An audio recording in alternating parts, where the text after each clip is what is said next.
Traffic ang naranasan ng mga kababayan natin na patungong Philippine Arena kanina at ngayon ay alamin po natin ang sitwasyon kung ano na ba ang inaabot ng ating mga kababayan na patungo dito sa northbound lane ng NLEX. Nasa may Philippine Arena po live si Rainiel Pawid. Rainiel, kumusta na yung mga nakausap mo na mga motorista at mga concert goers dyan sa area na yan?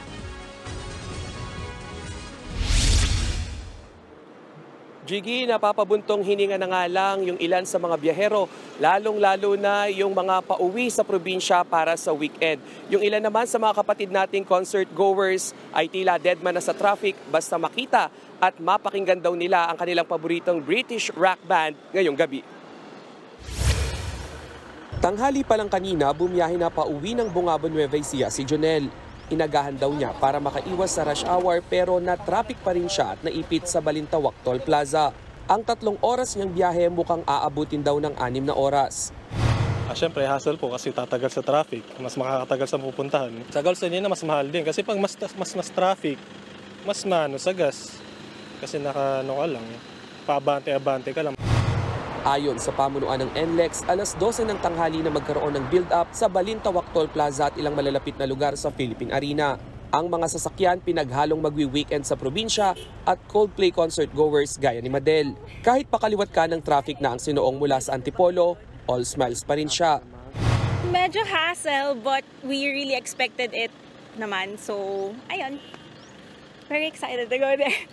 Feeling ko mawala naman yung pagod and the traffic, di mo na siya maiisip once nandun ka na sa concert. Para maibsan ang bigat ng traffic, nagdagdag na ng cash lane sa Balintawak Toll Plaza. Kasi usually tatlong available cash lanes lang po natin yung nandito sa plaza. Pero sa ngayon meron po tayong 5. Sa bahagi ng Philippine Arena, masikip na rin ang trapiko. Halos wala ng galaw ang mga sasakyan sa Ciudad de Victoria. Nag-deploy na roon ng NLEX ng 180 dagdag na personnel mula sa parking management hanggang traffic management, papasok at palabas ng Ciudad de Victoria. Pinapayuhan din ang mga motorista na Pabukawi at Santa Maria na gamitin ang alternate routes at lumabas sa Marilao at Tambubong.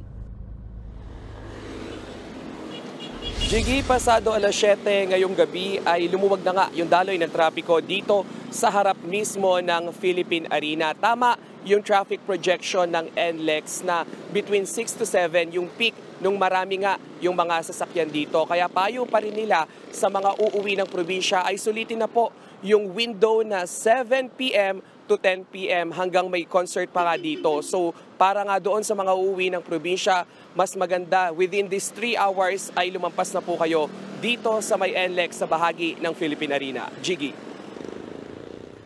Maraming salamat, Rainiel Pawid. Mga kapatid, Lucy Cruz Valdez po, maging maalam at may pakialam sa mga napapanahong balita sa bansa. Tumutok at mag-subscribe sa News 5 social media pages.